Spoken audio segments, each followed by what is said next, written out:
ज्ञान घन सतगुरु शंकर रूप नमो नमो बहुवार हैं सकल सुपूजन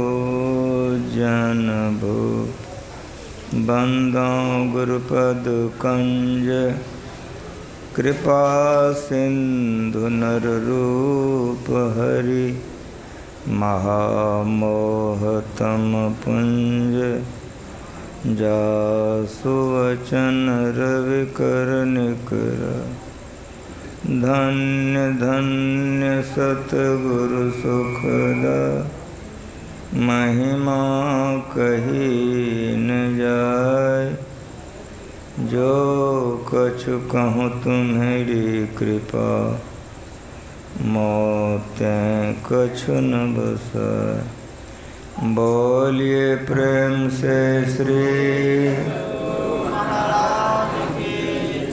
श्रद्धा और प्रेम के साथ कहिए श्री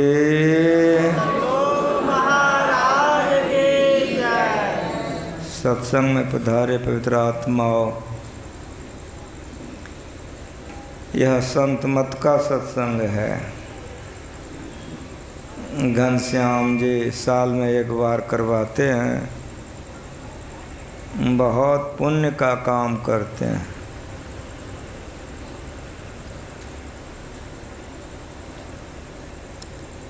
जितने संत हुए सभी संतों ने इस ज्ञान का प्रचार किया है। दिन में आप लोग नवधा भक्ति सुन रहे थे, गुरुपद पंकज सेवा तीसरी भक्ति अमान। और अभी आप लोग सुन रहे थे गुरु महाराज जी के बानी में, काहो भक्त सार भगति करो, असार भगति करी संसार भर मत रही। जन्मना मरना नहीं छूटेगा, दुख में पड़े रहेंगे। इसीलिए भक्ति को ठीक ठीक समझिए। चौथी भक्ति मम गुण ये गना। सब कोई बैठ के भी हम लोग स्तुति प्रार्थना करें। यह स्तुति प्रार्थना कैसे करना चाहिए, इसी को गुणगान कहते हैं। भगवान राम सबरी से कह रहे हैं, ये चौथी भक्ति के अंदर में आता है गुणगान करना, स्तुति प्रार्थना करना। यशगान कीजिए, लेकिन कीजिए कैसे, तो भगवान सिखाते हैं, हम लोगों को सीखना चाहिए। करय कपट तजिगान। चौथी भक्ति मम गुण यगना, मेरा गुणगान करो, लेकिन कैसे करो। करय कपट तजि ज्ञान। सभी तरफ से अपने मन को मोर करके स्तुति में लगा दीजिए, स्तुतिमय हो जाइए।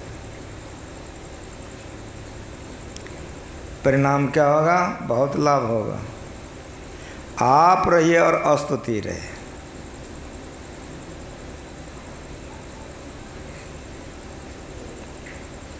रामायण पढ़िए। काघभुसुंडी जी अपने जीवन का वृत्तांत सुनाते हैं उत्तरकांड में।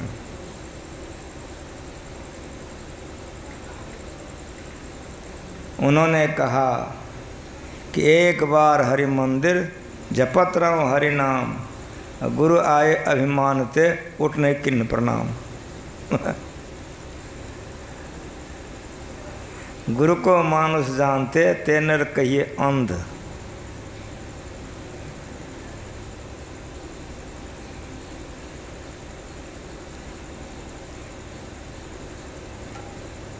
अति अग गुरु अपमानता, सही नहीं सकई महेश। गुरु तो दयालु थे, जरा सा उनके मन में दुख नहीं हुआ, लेकिन भगवान शंकर सह नहीं सके। जौन दंड सठ दौ मैं तोरा, तो श्रुत भ्रष्ट हो श्रुति मार्ग मोरा।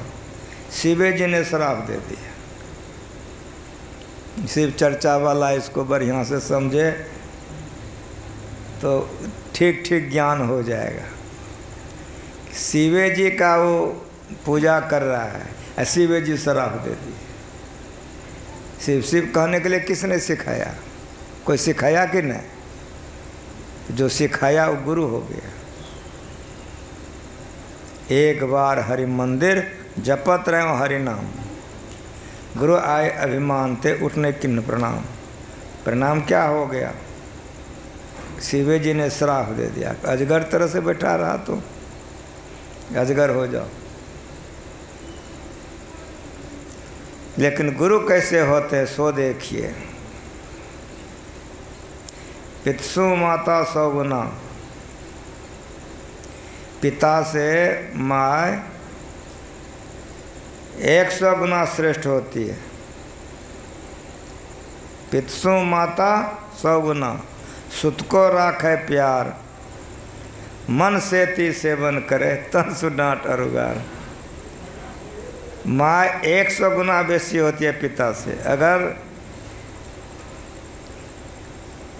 पिता मर जाए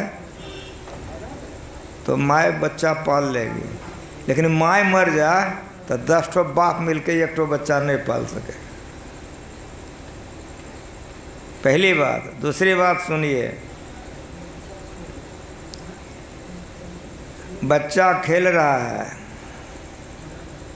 पिताजी हैट सूट बूट कोट चढ़ा के कहीं जा रहा है, बच्चा का किलकारी सुन करके मन में अच्छा लगा, गोदी में उठा लिया। जैसे बच्चे को गोदी में उठाया, बच्चा टट्टी कर दिया। अब वो कहीं यात्रा पर जा रहा था, हैट सूट बूट कोट चश्मा लगा के, बच्चा को गोदी ले लिया, बच्चा टट्टी कर दिया। बाप का मुंह लटक जाता है, अब बच्चे को पटक देता है, बट कपड़ा गंदा कर दिया। तो लेकिन हमारी बात सुनिए कि माँ भोजन करने के लिए बैठी है, बच्चा गोद में है, आधा भोजन कर चुकी है, बच्चा गोद में पैखाना कर दिया। माँ का मुँह नहीं लटकता है, थरिया पर से उठ जाती है, अच्छे तरह से उसको टट्टी करा करके साफ सुथरा करके लेटा देती है, और जूठे पर वो बैठ के हफ हफ खाती है, कन्योटा मुँह नहीं लटकाती है। इसीलिए माँ का स्थान 100 गुना श्रेष्ठ है। पितसु माता 100 गुना, सुत को राखे प्यार, मन से ती सेवन करे तन सु डांट अरुगार। माता सु हरि 100 गुना, माँ से 100 गुना ईश्वर है। बच्चा रो रहा है, माँ मुंह में दूध डाल दे, घोंटने के लिए किसने सिखाया? माँ ये है। अगर ईश्वर उस समय में घोंटने के लिए नहीं सिखावे कि बेटा चोसो घोटो तो मरिए जाएगा। ये ज्ञान ईश्वर देते हैं, इसलिए माँ से 100 गुना ईश्वर श्रेष्ठ है। और मेरी बात सुनिए, माता सु हरि 100 गुना, जिनसे 100 गुरुदेव, ईश्वर से 100 गुना श्रेष्ठ गुरु होते हैं। प्यार करें अवगुण हरें चरणदास सुखदेव। वो गुरु छोड़ देगा? शिव जी ने श्राप दे दिया, लेकिन उनके जो गुरु थे कहा बेटा हट जाओ, पूर्ण लेस थोड़ा भी उनको दुख नहीं हुआ। पूर्ण रोष लवलेश, ये गुरु होते हैं। सिखाने वाला अगर सिखाने वाले से ज़्यादा गड़बड़ाइए जाएगा। ये सिखाने वाला समझता है ये अज्ञान है, गलती कर रहा है। इसीलिए धर्मशास्त्र में ये नमूना है कि जो बच्चा है जो पढ़ रहा है वो तो अज्ञान है, गलती करवे करेगा। उसके गलती पर अगर माँ बाप ख्याल करे, गुरु ख्याल करे तो वो पढ़ाइए नहीं सकेगा, बनाइए नहीं सकेगा। अहंकार उसको होवे करेगा, दुख उसको होवे करेगा, लेकिन सिखाने वाला सब समझता है और सब माफ करते हुए सिखाता है। शिव जी ने श्राप दे दिया तो गुरु समझ गए, तो गुरु के मन में दुख नहीं हुआ।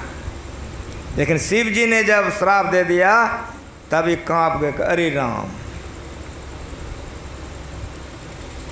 का बेटा हट जाओ। और तब शिव जी का स्तुति गुरुवे करने लग गए। पढ़िए रामायण,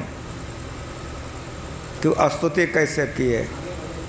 नमामिश्मीशान निर्वाण रूपम विभुम व्यापकं ब्रह्म वेद स्वरूपं निजं निर्गुणं निर्विकल्पं निरीहं चिदाकाश माकाश वासं भजेयं निराकार मोहंकार मूलं तुरीयं गिराज्ञान गोतीत मीसं गिरीशं कारालं महाकाल कालं कृपालं लंबा स्तुति है।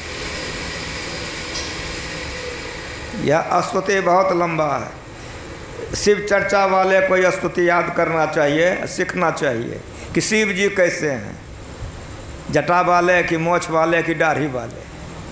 शिव जी किसको कहते हैं, तो नमामि स्मशान निर्वाण रूपम विभुम व्यापकम, ये शिव जी है। निजंग तो निर्गुणम, जो निर्गुण होगा उस शरीर होगा, उस शरीर नहीं होगा। निजंग निर्गुणम निर्विकल्पं निरीहं, ऐसा होगा। ये शिव जी का स्वरूप है। और मेरी बात सुनिए, एक प्रसंग में 3 कमान हमारा है, ठीक ठीक समझने का प्रयास कीजिए।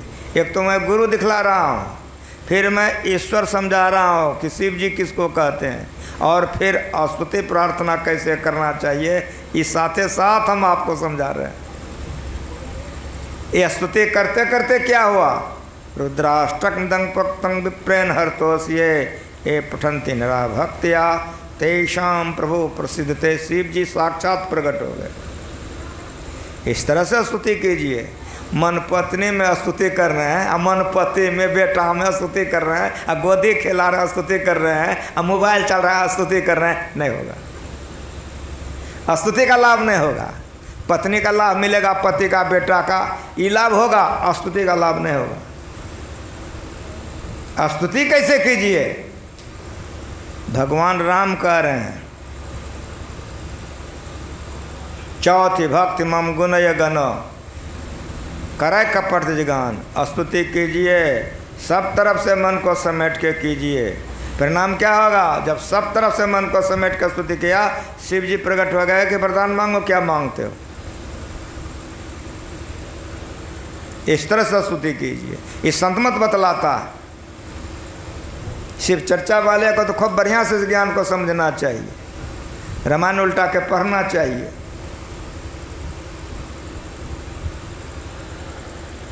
अब उसके गुरु कहते हैं कि जौ प्रसन्न प्रभु मोहि पर, शिव जी से कह रहे हैं उसका गुरु, नाथ निदे नाथ दीन पर नेह निज पर भक्ति देव प्रभु पुनितो सर्वर देव। क्या तब माया बस जीव जरा प्रभु संतत फिरऊं भुलान, तही पर क्रोध न करिए प्रभु कृपा सिंधु भगवान। ये बच्चे से अपराध हो गई है, क्षमा कर दीजिए। इसको गुरु कहते हैं। उसको तो जो सीखने के लिए आया अज्ञान है, वो बच्चा है, उसको तो अहंकार होवे करेगा, मूढ़ है, ये है वो। आपके शरण में बनने के लिए आया है वो। अगर बनाने वाला क्षमा नहीं करता जाए तो कभी नहीं बनेगा, कभी नहीं बनेगा। पूर्ण